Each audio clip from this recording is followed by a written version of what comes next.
2, 1.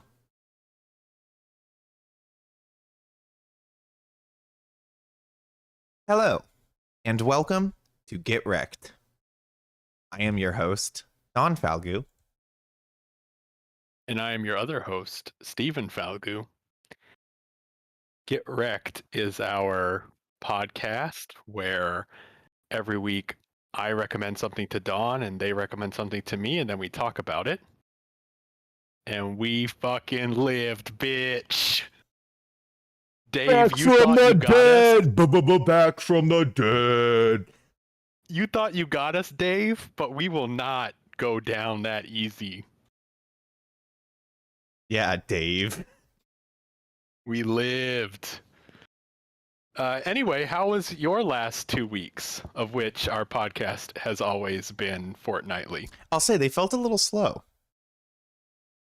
Yeah, I agree. I thought, the last podcast, which again was 2 weeks ago, was really good. And since then, it's just been kind of a waiting period, but a very extended waiting period of 2 weeks only.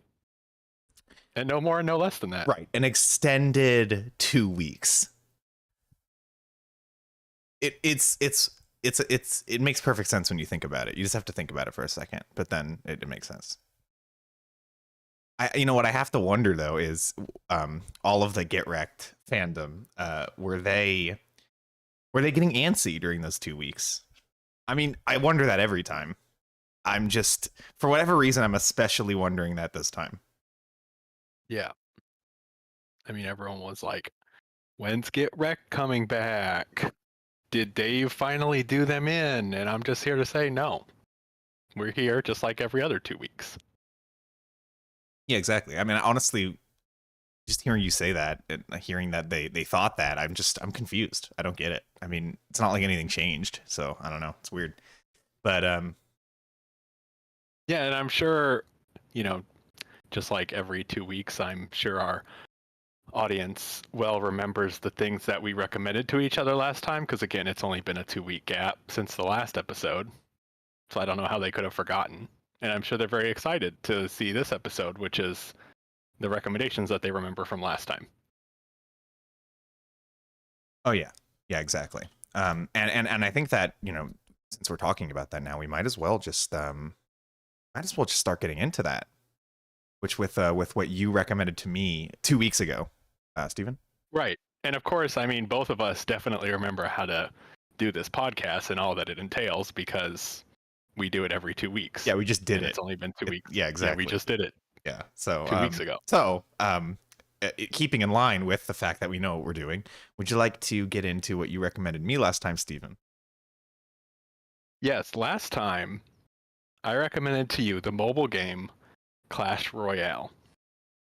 Clash Royale was a game that came out, I believe, in 2016, and it was not the second, but kind of the second big release from the publisher and developer Supercell, who at that point were most well known for Clash of Clans, hence the Clash in the moniker. And it takes place within the same universe, kind of leveraging the same characters. It's like a card game meets a tower defense meets a MOBA like League of Legends, and it happens very quickly. And the primary concept is you are facing other people, real people, and trying to climb the ladder, as well as opening card packs and such. So I will hand it over to you to talk about it. Okay, well, this was the very first mobile game recommendation history of Get Recc'd. Although, at least on a mobile platform, since I suppose there have been some games which are mobile games, but we played the PC ports. Whatever the case, this was my first time playing a mobile game in I do not know how long. I mean, probably 5 years at least. I really fell off with these after after high school at some point. But I remember back in when I was like a middle schooler hanging out in the lunchroom playing fucking Fruit Ninja or whatever. So some memories with these mobile games, but not with this one. And the interesting thing when I played this was, one, I got to see all of the bullshit I remembered from mobile games, like all of it and more. It was like an extravaganza of mobile game horseshit. But at the same time, it was also kind of unique because I had never played or even seen a mobile game, which was like an online multiplayer versus kind of thing. I had never seen that. And can I ask a question really quickly, just to better understand the lore going on here? Is this a sequel or something to Clash of Clans? Is that right? More just like it takes place in the same universe, leveraging the same characters. Okay, yeah. And is Clash of Clans like a town builder? Yeah, it's a town builder. Okay, because I never played that either. Oh, anyway, that was just something I was curious about. Yeah, I know these are like the mobile game giants right now, to my knowledge. I think that it's like these Clash games are really popular in that field. But I found this one to be, you know, it was an okay game. I think like for a mobile game, it's good. I guess that's how I have to judge it, is for a mobile game. Like when it comes to the actual gameplay here, it's a fine diversion, and maybe even a little bit more than that. And certainly when I looked at videos of the game from other people take it very seriously. I think, and there's like metas and all this kind of stuff, and I, for some reason, I just found that funny. I don't know why, but it's just, I guess it wasn't something that I associated with games on the phone. But you know, it is a game which has elements of strategy to it, like in the play, and it seems like the higher that you go with it, and the more money you spend, basically, you end up in leagues with other players where, you know, everybody's really sweaty, you know, and it's very, very intense gameplay. But certainly at the level that I stayed at for all the games of this that I played, which was quite a lot, I didn't find it to be too it didn't get me too excited. It the thing that I dislike about this, and that I've disliked about not even just mobile games, just a lot of like modern games that I play, because a lot of them seem to take influence from mobile games, a lot of influence. I just don't like how all of these games just have so many little like nooks and crannies to them.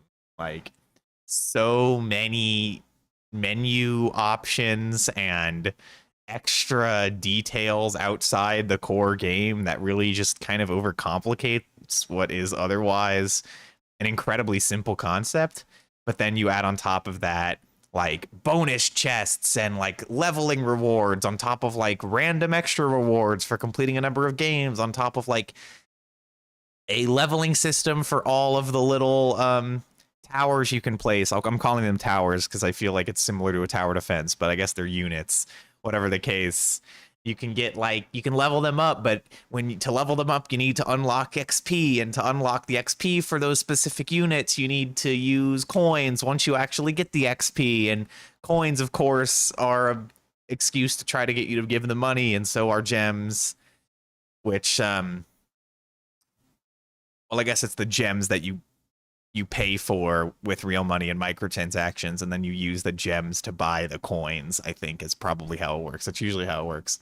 And then you have like waiting systems, which reminds me of town builders, where it's like, if you want to open a chest to get any of that stuff, you have a waiting system, but in order to shorten the waiting time, you can pay gems to open the chest faster. And I honestly think I'm underselling just how much clutter there is, like in the menus, which is so common with even games I've been playing on PC and like AAA games have taken from this, and it just bugs me. I just don't like all that clutter. And I also don't know if like having leveling system for the units is a good choice for like a mobile game like this. Maybe it is, and I guess there's obviously the argument that like it makes the game more interesting because you have a lot more to think about, and you're not just going in and doing the exact same thing every time. You have new things to see, and that's fair. But at the same time, I probably would have preferred more simplicity, like just on every level. If that's the one extra aspect that stays, then I don't know, maybe get rid of the bonus chests. Maybe I am misunderstanding how much weight people put into playing mobile games, but from what I remember them being, I always see these games as like trying to be the best diversion they can possibly be, just because of the platform that they're on requires a certain tweaking of attention span, or like a different kind of approach to handling people's attention span and knowing that their attention span will be different on the phone. And you can tell this game does that to a certain extent. But I guess I have come to expect, or maybe want, a lot of extra simplicity for a mobile game that maybe isn't fair. That was just how I felt while I was playing this. Yeah, what I'll say is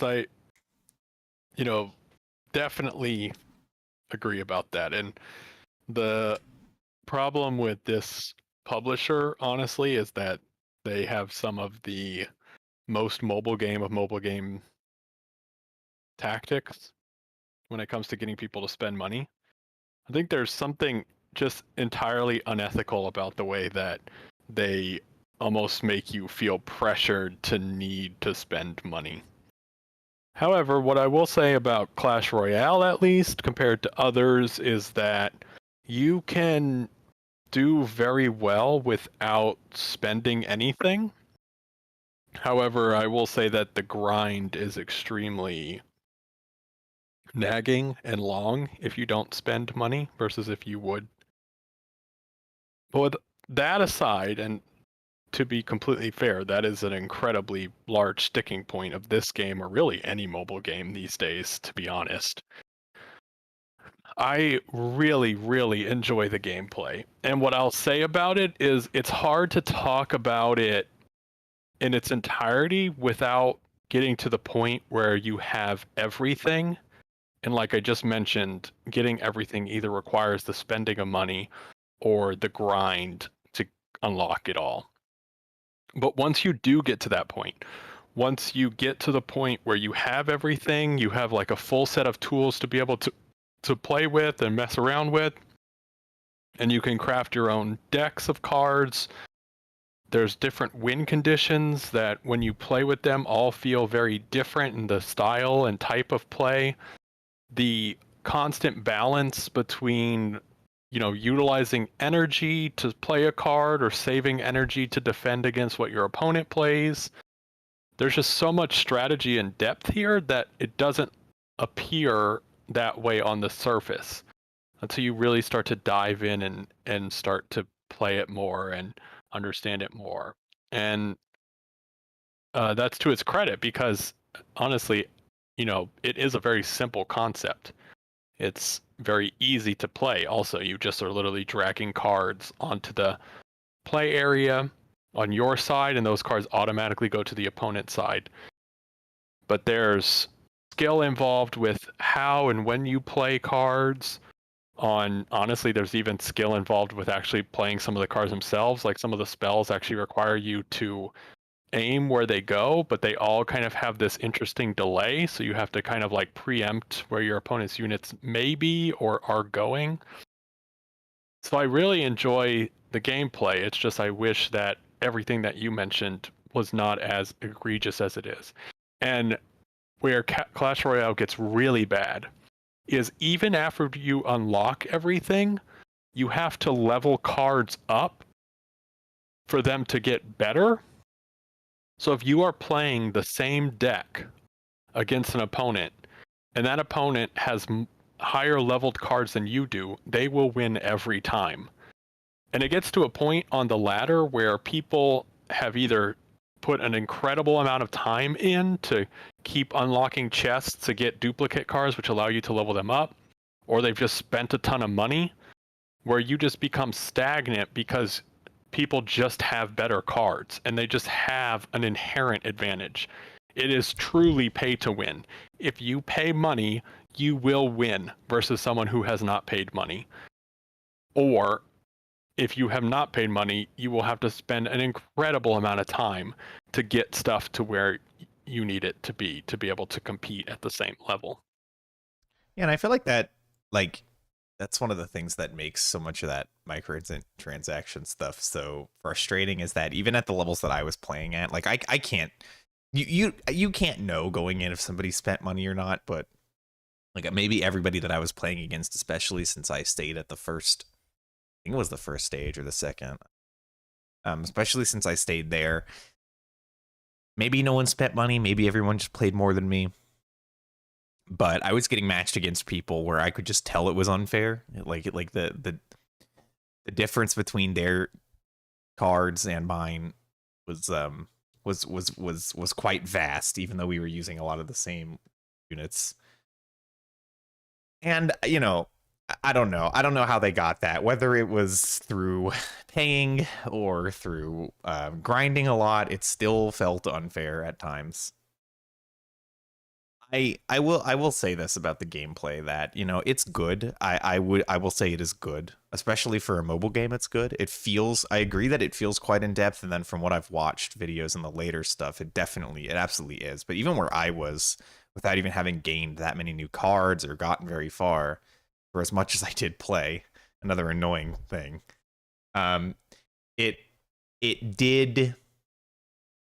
it still feels pretty in depth, but it's in depth in a way where the gameplay itself feels simple. It's just that there's a lot to consider before making any move. I definitely enjoyed that aspect of it a lot. I guess the thing was that certainly with where I was at the game, it just started to feel so ridiculously repetitive that, like, it's a mobile game and I'm asking for even more simplicity. So maybe it's a lose-lose for this game on my end. But with a game that requires you to do so much grinding, that requires you to put in so much time, if you're not going to put in money, I guess that at that point, I would have liked to see just a few other elements, even at the level I was at, just because, like, in the actual gameplay itself, not in the fucking menu system or the microtransactions or anything like that, just in the gameplay itself. Because I will say that, especially with the cards that I had and that everybody I was playing against pretty much had access to, the strategy was so similar round to round. It was just like, it just got old kind of fast. Or at a certain point, I was playing just to play and not so much because I was really enjoying myself or finding there to be anything unique in what I was doing anymore. And I think part of the problem is just that, you know, the games, it's always defending the 3 towers, and it always plays out the same way whether you or they win. It just feels so similar. And I changed up my deck and I played against people with slightly different decks, and that really didn't do enough to stop the feeling of repetition that I got after playing this a lot.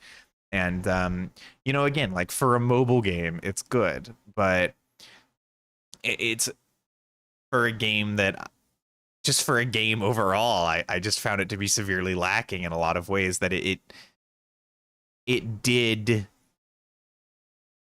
on the gameplay front, it feels like it didn't go too much farther than the bare minimum.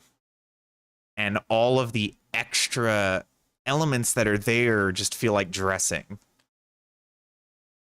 And, you know, that's something it's hard to criticize, because the amount that is here works. But is it the kind of game that I would get really into and want to play a lot of? Absolutely not. And I think if I ever did, I would become very frustrated very fast.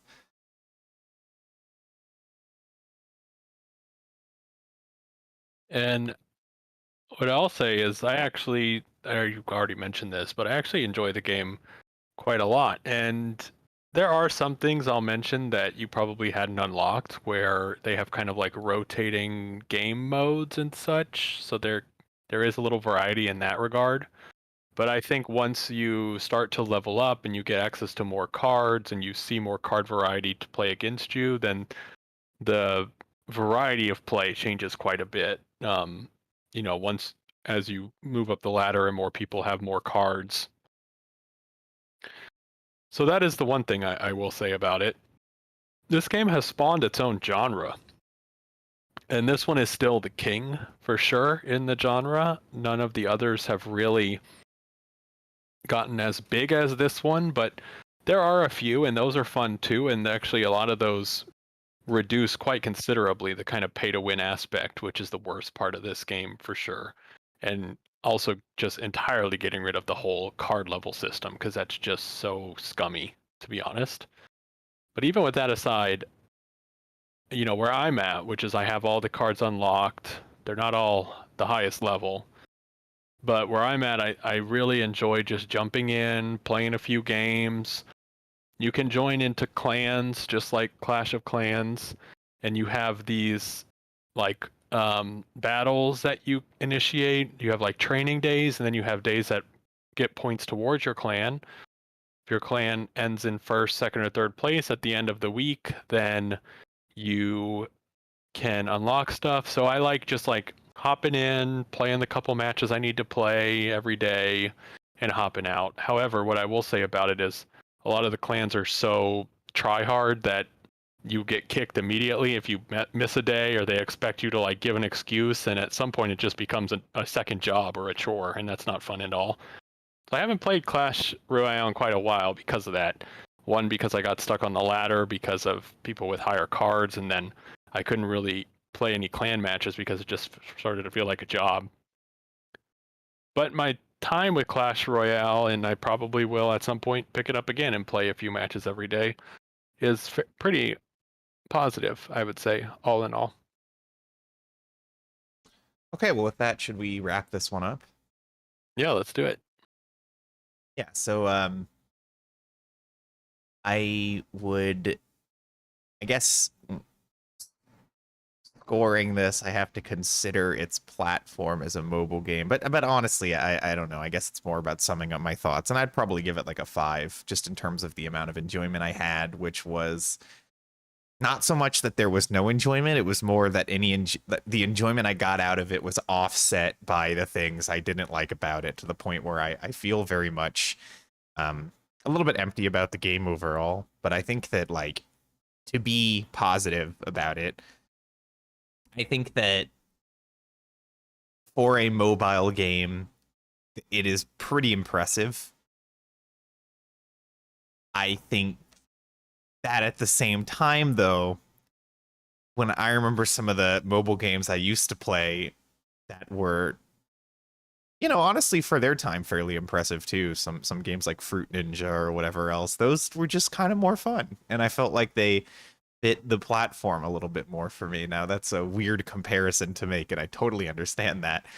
It's just, I don't know. This game just frustrated me looking at all of the excess, the mobile game excess, which I think turned me off from playing mobile games at all, aside from the incredible battery drain that these things do, which is just not the fault of the game, but Jesus, I forgot how bad that is. Anyway, it's I think it's fine, and I think that anybody who likes to play games on their phone should pick it up, because it's more in depth and a little bit more like it feels more like a real game, and not just like I'm just gonna open this and fuck around for a few minutes. So I'll give it credit for that. And I'm not saying that the other ones aren't real games. I'm just saying this one feels more like a game you might play somewhere else other than your phone. Would I recommend Clash Royale? I guess I just said that, right? I guess I said that I would if you like playing mobile games. And that's pretty much all I have to say about that. Yeah, you kind of alluded to it, but this game has its own like esports league. Like there's like professional high level play with major tournaments. So there is a lot of strategy around it. It's definitely my favorite of the genre, but there are a lot of good options as well. Like Minion Masters is a really great take on this formula. It's almost like as I play it, I'm like, man, I wish the team that created Balloons just like did one of these because Yeah, I think that Balloons they would Royale. yeah, Yeah. I think that they would absolutely crush that. Um, and I don't know, I guess that's like both a positive for the formula and a negative for the game, but I do really like the game. I think that it's one of the best versions of this. The microtransaction aspect is such it just brings it down so much, and how many walls you can hit while playing it are really hard to justify. And like I said, almost immoral the way that, and this is not just Clash Royale. I mean, this is kind of the mobile game microtransaction market as a whole. You see people who become whales and spend thousands of dollars easily a year on these games. That's insane. I think like within its first year, Clash Royale made $1 billion in revenue. That is unheard of. Oh my Like I God. can't even imagine that. Um, so I absolutely recommend it. I think it's really fun. I'd give it an 8 probably. It's almost like I recommend it for the gameplay, and I wish someone else would take the gameplay and make it even better and like get rid of a lot of this nonsense, because it is such a good concept, and they do a great job with that concept. I mean, they really have created something new and unique and fun. There's just so much that makes it so hard to completely and utterly recommend, just because of how hard it is to justify some of those practices. Okay, well, I think that's all we have to say about that. So would we like to move on to what I recommended to you, Stephen? Yeah, let's do it. All right, exactly 2 weeks ago, I recommended to Stephen the 1977 film House, or Hausu. This is a Japanese surrealist horror comedy slice of life live action anime, I don't know, film. And I'll just let Stephen explain anything else. Well, this film is really weird. It was incredibly strange. Each, like, so much of the movie is, like you mentioned, this weird kind of regular slice of life. It follows a group of high schoolers who are each named based on their like primary attribute. Like the main character is called Gorgeous. There's Mac. There's Kung Fu, who just does Kung Fu. There's Prof. Um, so they each become kind of tokens, characters of themselves, but for a very specific purpose. This film is like comedy and slice of life and horror. And what I will say is it all works. Like, it is incredibly strange to watch and also very Japanese. Like, a lot of the comedy, a lot of the humor is incredibly Japanese at its core. But that just kind of increases the charm of the whole thing. You have essentially the concept is Gorgeous writes a letter to her distant aunt. Her mom has died. Her dad is talking about potentially marrying another woman. And so Gorgeous is feeling kind of alone and in her thoughts and misses her mom. So she writes a letter to her aunt, and her and all of her friends were going to go on this vacation, but instead now they're going to her aunt's house, who ends up being this witch that lives on the hill. And just starts killing all of them, or specifically eating them one by one.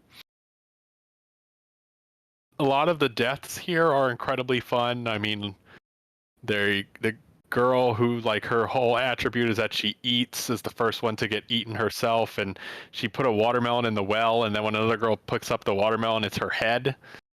and they're all kind of like unraveling. The girl who's like, her main attribute is that she's kind of scared of everything, is the only one who's seeing everything that's going on around them, and no one else is believing her as they all start to slowly unravel. There's a lot of excess nudity of these actresses who are supposed to be high schoolers and definitely look like high schoolers, but that's kind of how it is, I guess, when you're talking about the Japanese culture. Sometimes things like that happen. I just really enjoy all of the different elements, and I like how they all play with each other, but man, is this a weird movie to watch. Yeah, I feel like a lot of the weirdness is just in the energy of it and the editing. Like both of those things, it has a very frenetic energy and it moves from thing to thing.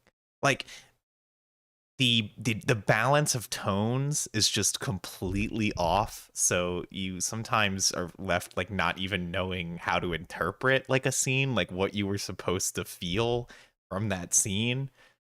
You'll go from a scene which is a comedy scene, but it's a comedy scene in a very just excessive and zany way, and you'll move from something like that into what is meant to be a horror scene, which is similarly zany and excessive. So the tones just like blend into each other to the point where you don't really know what you were supposed to feel. And it also has a very,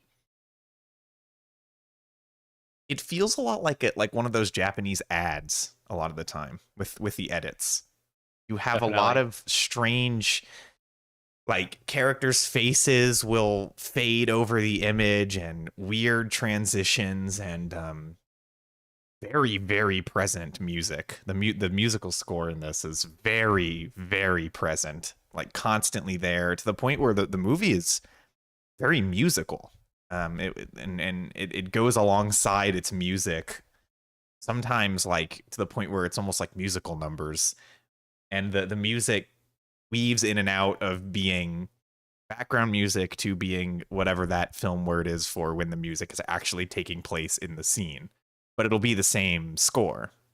I think the main theme of this film will play in the background, and then other times characters will actually play it on the piano. But it's all of these blend. It's this blending of both the tone and also the edits, where it really just becomes this just bizarre nightmare state where like the logic of scenes and the tone is dictated purely by feeling and not by anything else.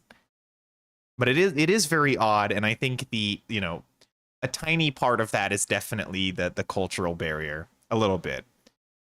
But it is just a really fucking weird movie at the same time. And it's very clear that that's a lot of the point. Like, a lot of the death scenes, as you mentioned, are just so strange. And of course, there's the famous one with the piano, like which the effects also enhance that a lot, because this is from 1977, and the effect, like what they were able to do with the effects, is incredibly impressive for the time.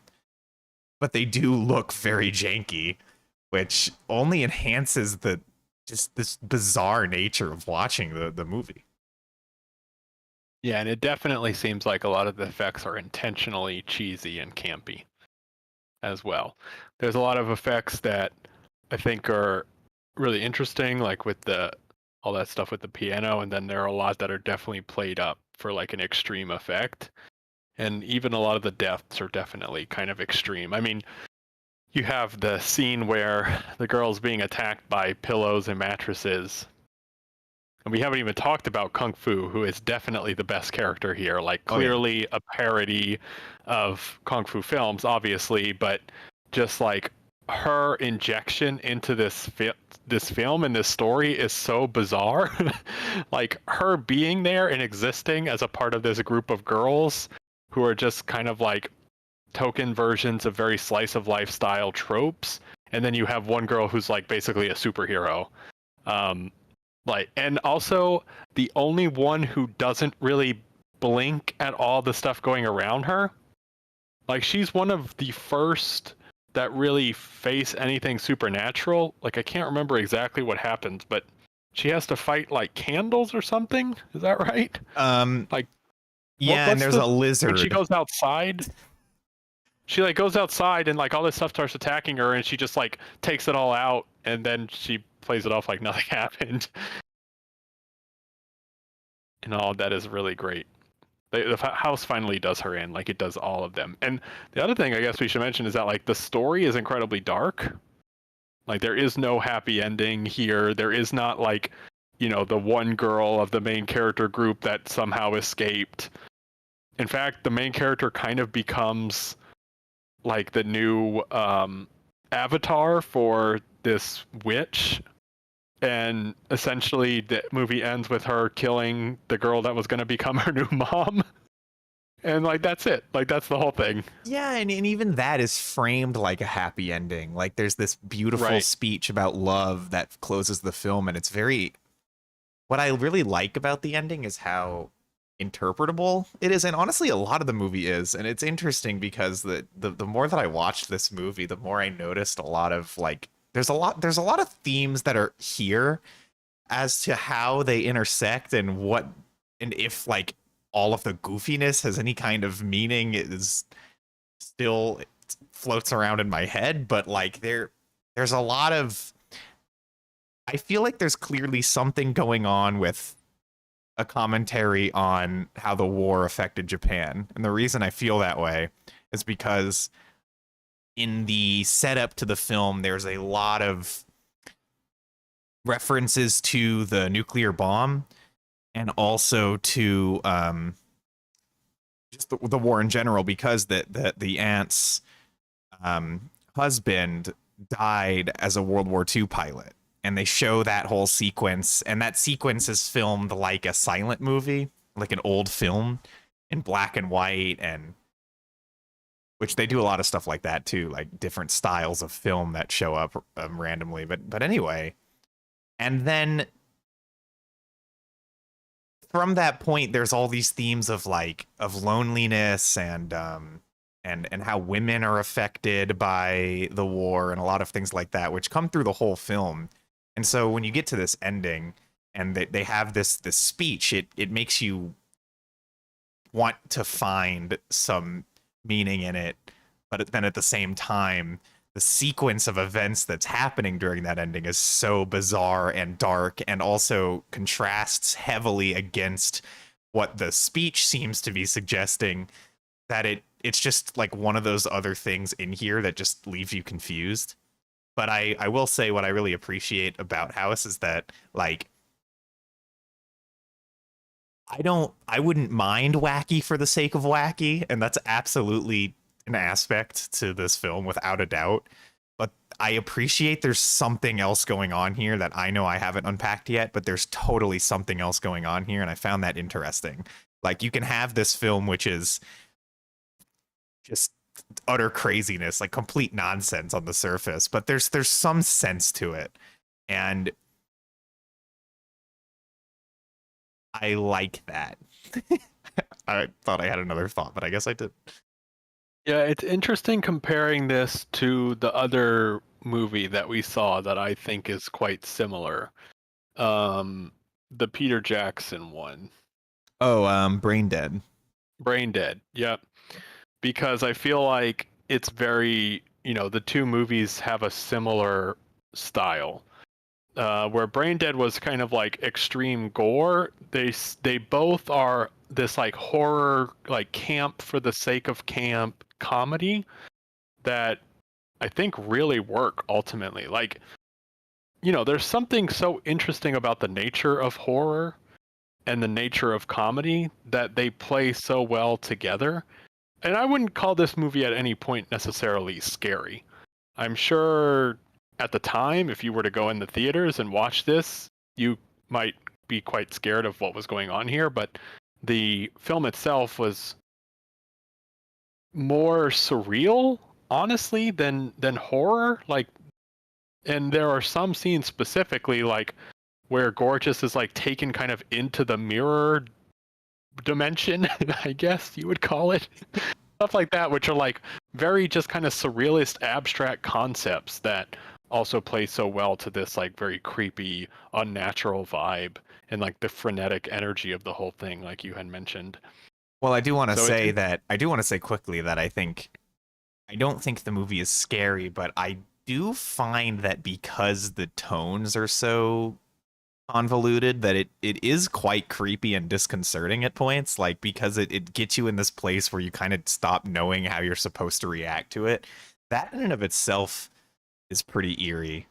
And when the movie really like just lets loose and just becomes a complete clusterfuck, because it does, and like the visually and the audio towards the climax of this film just becomes so impossible to like sort out, that it's overwhelming in a way that is, it's freaky. I don't know what the best word to use to describe this is, but the surreal nature of all of everything coming together is definitely, I found to be unsettling to some degree.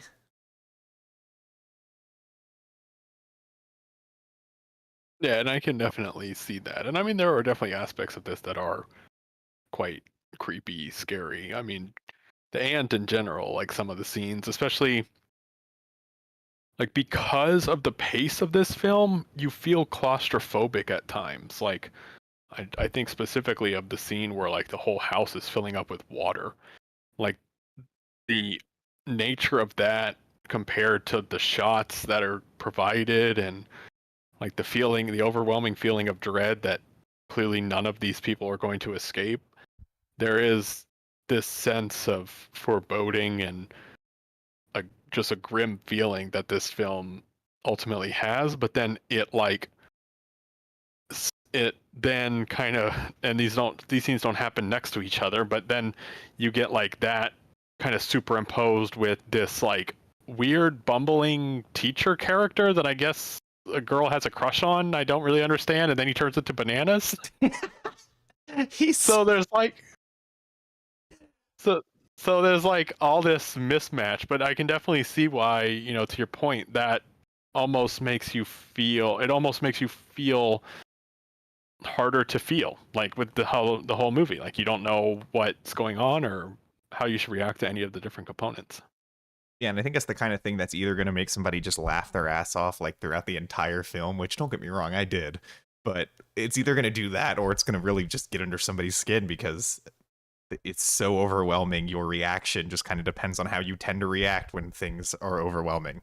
But I like that whatever like horror is here, it's a completely unique kind. It's not, it relies on horror tropes, but the horror tropes aren't really what's meant to freak you out. It's more just the fact that nothing makes sense. And that it works. And it also like, I wanted to make sure to mention one of the most impressive aspects of this film, which was just how many like styles were combined.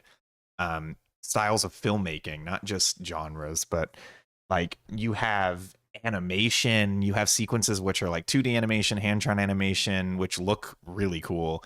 And then you have one sequence which has like paper animation, where it's like a little paper train going over like a paper background. You have a lot of interesting, just like I said, like advertisement-esque edits. And I really still wonder if this had any influence on anime, because when you watch the beginning of this film, it feels so much of the visual language of that, and is in like any slice of life high school idol anime or whatever. It feels, that's why I said it kind of feels like a live action anime, although at this time I don't know, there's no way it was drawing from that, because I don't think anime was like that at this time, although maybe my history is just off. But whatever the case, like there's so much of a unique energy for a live action film, let alone like a horror film or a surrealist film or whatever. There's just so much interesting visual language, and they do so much. Like it feels like a movie where they're just constantly adding more and more and more into it. And all of that stuff works. Like all of it works. Some of the weirdest edits where like they slow down the frame rate of the shots, it's just bizarre, and it's something that shouldn't work, but it just does. And I guess just because of how much is in the pot here from a filmmaking level, that's kind of what allows you to just keep adding more shit, because at a certain point it's like, okay, that's what this movie's about, you know? It's just doing crazy stuff, which it does, and it sets itself up as that pretty early on. I think even when the movie hasn't revealed that it's a horror film at all, which it takes quite a while to really get going into the whole haunted house thing, there's still like just so many wacky things that happen. Like one of my favorite scenes in this film is when you have this guy, like there's this song playing, this like J-pop song, and it's very bright, and then this dude falls over into a bucket, like, and his butt gets stuck in the bucket, and then he like stop motion starts flying around like all over the ground and down the stairs, and it's just goofy, but it's that kind of goofiness which I think really makes this movie work.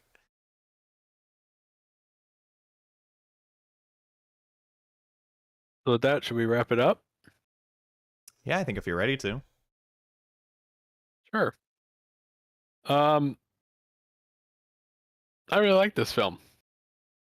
Thought it was the right kind of weird. The good blend of horror and surrealism and comedy, and just a perfect storm of all those different things intermingling. I think I would give it an 8, probably. I think it's definitely worth a watch. I would recommend it. It's not the easiest film to find. I think it's on HBO Max or something, I think is how I found it, but I would definitely suggest giving it a look, especially if you like some of the other equivalents to this, like that very camp horror type film, like something from Sam Raimi or like Brain Dead. I think you would definitely enjoy this film. And like you mentioned, it does feel like whether it was explicit or not, this ended up becoming a big influence on other Japanese media, especially in anime in certain regards, that I definitely think it's worth a watch. Yeah, I would give it a 9. And if any viewers remember from last time, I've changed my scoring system for film, so I probably would have given this a 10 if we reviewed this like 2 years ago or so. I'm gonna have to say that a lot, only because I know my scores are gonna feel harsh, or I don't know, or just not make sense to people for a while. I'll get it into people's heads. But anyway, yeah, no, this I've watched this a few times, and it just continued to kind of really blow my mind, I guess. There's just so many impressive things about the movie. Like it serves its purpose great as a weird ass movie, and a film to like that makes you, it's like a movie you want to show to people. Like when people show up, you're like, hey, you check this shit out, you know, because it's hard to, I don't even know if we've really hammered home just how like crazy this movie is. And I'd always heard that it was, but I feel like it even exceeded my expectations in that way. This movie is fucking ridiculous. Like it's wild. It's well beyond any of the similar films that Steven mentioned. Although I agree, if you like that stuff, you're gonna like this. But make no mistake, this is on a completely other level. Like if like Evil Dead, you know, Evil Dead's quite silly and has a bit of a similar frenetic energy to this. This is like that times 1,000. I mean, this shit's insane. And I love that about it. I love insane ass movies. I love movies like nonsense movies. They make my brain do sparks. It's fun to watch. But it also, like I said, I feel like there's also some interesting themes at play here, which result in certain scenes honestly being kind of beautiful. There are some really beautiful scenes in this film, and because it's so surrealist, it's able to play around with tone so much that it creates a really unique experience, and just a highly impressive work for the time, for 1977. It's insane what they were able to do.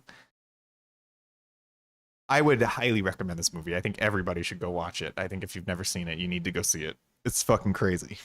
You're gonna see this and feel like you've never seen anything like it. And I think in any case like that, it's worth recommending. And that is all that I have to say about it. So I think we should go ahead and move on into the recommendations, starting with you, Steven.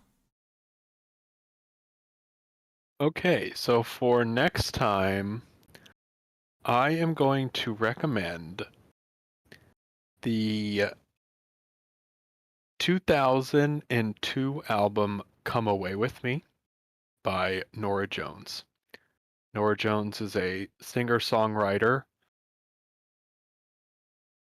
and Come Away With Me was her breakout album that ended to a lot of Billboard success and commercial success. So next time we will talk about Come Away With Me. All right, and I am recommending to you, Steven, the album Mr. Morale and the Big Steppers by Kendrick Lamar.